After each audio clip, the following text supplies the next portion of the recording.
We're going to start this morning by reading from Paul's letter to the Romans, to the church in Rome, Romans 12, verse 14. Chris? Bless them which persecute you. Bless and curse not. Wow, that's a pretty big command. It's telling you to respond to your enemies, respond to hurt, respond to harm with blessings rather than with vengeance or rather than with cursing. Now, there are different kinds of cursing, and this, what Paul is trying to say here is not so much as saying curse words toward them or putting a hex on them or anything. He's saying don't seek vengeance, is really what he's saying here. To people who persecute you, to people who don't speak well of you, to people who cause you trouble, we're supposed to bless them. It says, bless and do not curse others. No, that's not what it says. It says, bless and do not curse those who persecute you. Not everybody, right? But in other places in the Bible, we are told not to curse other people and not to be mad at anyone and not to seek vengeance against anyone. In this case, Paul's talking about the people that persecute you. And remember, he's talking to the church in Rome, and they were having a lot of problems. And there were people that didn't want them there. There were people that were talking bad about them. There were people that were wanting the church to go away. Because remember, this was the first Christian church where they were not preaching the things of Jewish religion. They were preaching the things that Jesus taught, Christian religion. People didn't want that. There was a lot of people that were against the beginning of Christianity, especially the church in Rome, where the rulers were. Rome was still ruling the world then. They didn't want this new religion coming to their city and people going away from what they were teaching. They didn't want it. So they were talking about these Christians in this church. Lord, don't that happen today? Aren't there people still talking about Christians? Everywhere. You can read about, it doesn't make the news much, but there are countries now in Africa and other places where Christians are being persecuted every day and even killed. I saw something yesterday where it said that they shut a church down, killed the preacher and 15 members because they were preaching Christianity. I don't even remember where it was. Nigeria, maybe. I think Nigeria. Yeah. So it's still happening today. And this is what Paul was telling the church in Rome. He said, don't curse those people. Even though they persecute you, you need to bless them. So it speaks to believers, telling us to speak well of, to even praise those people, instead of retaliating against what they do to us. That's tough. That's hard to do. Very hard to do. This verse is a part of Romans 12, which tells you a lot of other good things about Christian living, good Christian living. It also talks about showing compassion and living in harmony and not seeking revenge. That's pretty much what Romans 12 is all about. But this is, I think, the main verse in Romans 12. There's another one that I'm going to mention in a few minutes, verse 19. But the verse encourages us to bless people who cause us physical, emotional, and even economic harm. Physical, emotional, and even economic harm. Now, I know everyone in here at some time in your life has been hurt physically by someone else. I bet you have. I know when I was young, I had my share of little skirmishes. But I never remember a fight that I lost because I ran. I was not one to confront and fight. I walked away from it many times. When I was very young, I was standing in front of a hangout in Dubach, and this is true, Roy. This boy walks up to me because he saw me talking to his girlfriend, and he slapped me upside the face with a fist right here. And I shook my head a little, and I said, "You want to hit the other side?" And that was all of that. I didn't bless him. but I also didn't retaliate. So, people have caused us physical harm at some time or another in our lives. But, like I said, I had my share of little skirmishes, but most of the time I ran away from them. People have also caused us emotional harm, haven't they? Somebody, somewhere, at some time or another in your life has talked about you and hurt you. Either to your face or to other people, and it got back to you and it caused emotional harm to you, didn't it? It happens. It happens to everybody. It'd be easy for you to think of someone or somebody that did that to you, or somebody that you heard about that had done that to you. I know people like to talk about me all the time. I always have. And, it hurts emotionally. Used to hurt me more than it does now. Back in the 90s, I think it was, my favorite song was that Bonnie Raitt song. Let's give them something to talk about. If they're going to talk about you, let's give them something to talk about. Unfortunately, I lived that way. Yeah. We had this young boy in high school that we all picked on and we talked about. And I know we caused him a lot of emotional harm. Just what I'm talking about not doing here. We did that, but I was 16, 17 years old. He was small, he wore glasses, and had a funny looking haircut, and dressed funny, and we told him all that, hurt his feelings all the time. Just bullied him, more or less. He was not real smart either. Matter of fact, in history class one day, we were talking about the 1932 Brazil Civil War, and the teacher was talking about it. She said 3 Brazilian soldiers were killed today in the Brazil Civil War, and he started crying. And we were like, "What's wrong with you?" The teacher says, "What's wrong?" And he said, 3 Brazilian. How many is a Brazilian? That's a lot. But we do that to people. We say things to cause them emotional harm. And that's what this verse is telling us not to do. Maybe no one's ever caused you economic harm, physical, emotional, and economic. Maybe they have. You ever loaned anybody money and they didn't pay it back? What's the best thing to do there? Just forget about it. That happens to a lot of us. I know it's happened to me. I've had, of course, most of the time when my family members come to me and say, "I need to borrow $1,000, and I said, "No, I'm not loaning it to you. What do you want it for?" And I'll go pay what they want it for instead of loaning them money. Now, I do have one relative I loan money to because he won't tell me what he needs it for. But usually, they'll cause you economic harm if they don't pay it back. Or maybe you've loaned something to someone and you didn't get it back. A lawnmower, a tool, a chainsaw.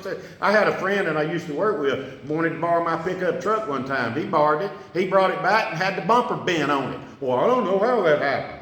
I had to pay for a new bumper. A few weeks later, he wants to borrow my chainsaw, and I said, "No, I'll come cut the tree down for you. You're not borrowing my chainsaw." So, people have caused us in different ways economic harm, just like they've caused us physical and they've caused us emotional harm. And what this verse is saying, any of those people that cause you physical, emotional, or economic harm, you should respond with a positive reaction. You should not curse them. Instead, you should bless them. Bless them by thinking, not necessarily saying, but just thinking they made a mistake. They don't mean it. Surely they have a problem that I don't know about. And you don't go to them and confront them and cause emotional or physical harm to them because of what they've done to you. You become a stronger Christian when you do that. If all you can do is pray for them. Pray for them. Say a prayer for them. Ask the Lord to give you patience and understanding about what's going on in their life. You may not know what's going on in their life. There's something deeper there that's caused them to do this to you. A lot of times when people cause you emotional harm, it's because they're jealous of you. That happens quite often. And you become a stronger Christian by doing this, by learning how to bless and ask for blessings on people who have caused you harm in one of those ways. There's no negative reflection on your character if you respond correctly. If you seek vengeance, there is a negative reflection on your character, because then you will be known just like the person that hurt you, as a person that injured or hurt them. The same thing. Proverbs 10:21 also says, the lips of the righteous nourish many, but fools die for lack of sense. Now this is saying that righteous words about other people are life-giving. They're nourishing to you, instead of being foolish, and which is self-destructive. It's similar to the one in Romans that Chris read a little while ago about being righteous. In other words, this one is also saying, speak kindly of others and not seek retribution and not seek vengeance when they have harmed you physically, emotionally, or economically. Even though they may cause those things to you, you should still use what in Proverbs is called nourishing speech to them and about them. Someone does you wrong, you bless them. You're righteous. You're nourishing them, not seeking to return harm with harm. Someone does you wrong, you seek vengeance, then you're separated from God. And what is that? According to God, separation from God is death when you seek vengeance. And this verse in Proverbs also says you don't have any sense. Fools die for lack of sense. Our world is full of negative words and negative news and words of criticism and discouragement and bitterness and condemnation and all these things spewing out of people's mouths all the time, everywhere. The news media, now it seems like all they want to do is talk evil of other people and talk bad about people. You know, a lot of the news media, that's all it is. Somebody did wrong, and they go on and on and on about it, you know, and they miss the point of what this is all about. They'll twist the news to influence you to think the way they want you to think sometimes. And then people go out and repeat it. And then you're guilty of doing just what they did. You're guilty of then hurting someone emotionally. I know you've all seen and talked about Andy Brown this past week. You know, Andy did some things that were wrong, and he's going to pay for it. But most of those comments on Facebook and everywhere else are people that have no idea what they're talking about. They're repeating stuff that they read and they heard. They don't know firsthand what happened. And neither do any of you, I bet. So you shouldn't be repeating stuff that you heard about someone else that's going to hurt them emotionally. When you get the true news, the true story, and that's probably going to happen when it comes out in a court of law, then you will know what happened. But right now, do any of you know what happened exactly? We've heard rumors, right? Different ones, but I don't know exactly what happened. So I'm not going to talk about it. Andy's actually a friend of mine. And if I knew exactly what happened and you asked me, I might tell you. But I don't know that I would, because I think that would be hurting him emotionally. So sometimes even when you know the truth, you shouldn't talk about it. Because if you do, it will hurt that person emotionally. And especially if you don't know the truth. If I tell Charles something about somebody that I just heard the other day, Charles is going to tell somebody else. And then that person's going to tell two people. And then I find out it wasn't true at all. Look how many people have started spreading it, even though it wasn't true to begin with. So unless you know exactly what happened and what's right and you know the truth, even then maybe the best thing to do is to not even talk about it if you think it's going to hurt someone emotionally. That's what Paul is telling the people in Rome. Just keep your mouth shut. If you can't say I get tickled. The Channel 8 News, they misspell so many words on screen. And I used to take a picture of every one of them, and I started posting them on, I think it was Ruston Ranch or somewhere. And one of the newscasters contacted me, and he said, my mama told me if you can't say something good about somebody, don't say anything. That's pretty good words of wisdom, actually. But I told him, I said, my mom taught me how to spell. But this is all a tough thing to do. to talk good about others, no matter what you've heard about them or no matter what you know about them, and whether it's true or not. It's tough to do. But you know, negative words are our adversary's biggest weapon. And who is our adversary? The devil. Getting you to talk bad about other people, to think bad about other people, to hurt them physically, emotionally, and economically is one of the devil's greatest weapons against Christians. Because you're doing the very thing that Paul and even Jesus told you not to do. You can shape the world around you by what you say. Just like the example I gave with telling Charles one thing and then somebody else and somebody else, and next thing you know, it's spread beyond control, and dadgummit, it wasn't even true to begin with. That happens so many times. I have a dream. Hey, that would make a great speech, wouldn't it? I dream that I'll be able to reach out and minister to people in a loving way, even those that don't like me. I dream that my concerns are more for others than they are for me. I dream that I won't have hard feelings toward people who have hurt me. I have no desire for them to get what's coming to them, as we like to say. But I actually dream that they get the blessings from God that they deserve. I dream that I'm able to feel happy when some of my peers or other people get an honor that I didn't get, that maybe I thought I should. So I feel good about them getting it. I dream that I'll be able to understand people who don't think exactly like I think about things. That maybe there's a radical difference in their beliefs and their thoughts than mine. I'm not going to try to prove them wrong and prove me right. I dream that a person that maybe is a lower stature than me is able to come up to where I am. Not that I put them down and try to hold them down. You know, all these things sound like an impossible dream, don't they? But it's not. It's a high and lofty dream that I have, and I may never get near all of these things in my life, but I believe that that's God's goal for my life, the things that I just mentioned that I dream about. I'm striving to make them come true, and I hope you have the same dreams and you're striving to make those come true also. To bless people is to ask God to show them favor. And that's what Paul is saying you should do. Give them peace. Give them understanding. God, just bless them. Lord, be with them today. Just say a simple prayer for them. On the other hand, if you curse them, are you asking God to strike them dead?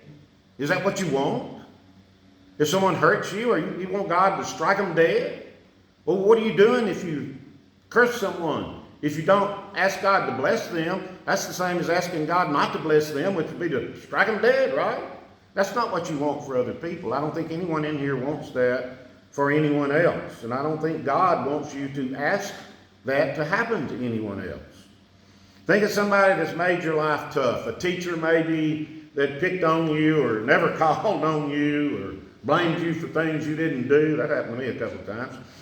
People who seem to have it in for you and they criticize you, they talk about you to other people, or somebody that's trying to make your life miserable or take advantage of you because you're a meek little Christian that'll do whatever they need you to do for them, a boss that gives you all the toughest jobs and never tells you they're proud of you and they're thankful for what you do for them, or fellow workers who are constantly picking on you and telling you that you're not doing that right, or how about a neighbor that complains about you? Oh, your leaves blew over in my yard. Your dog barks all the time. Why don't you mow your grass? I heard a woman on the radio the other morning that was complaining because her next door neighbor sneezed too loud. We need to find stuff that's just crazy. I've had some people like that in my life, as I told you, that gossip about me. Some of the rumors were not true. Some of them were. But as I told you, I've dreamed of changing my life, and I'm trying to change it to be more like Paul wanted the church in Rome to be. To be a person that blesses those that hurt me and have hurt me in the past. We've all been there. I'm not just talking about me. I'm talking about all of us. Sometimes, somewhere, in your life, someone has hurt you physically, emotionally, or economically. And you need to say a prayer for them. Throw it away. Get rid of it. The only way you can do that is to take it to God. Get to the point where, I'm not going to ask God to lavish millions on them. I'm just going to ask God to bless them and forgive me for feeling the way I feel about them, so that I won't feel that way anymore. Yet we should pray for them. And this is not an impossible dream. Remember, when Jesus was dying on the cross, what did he say? Father, forgive them, for they know not what they do.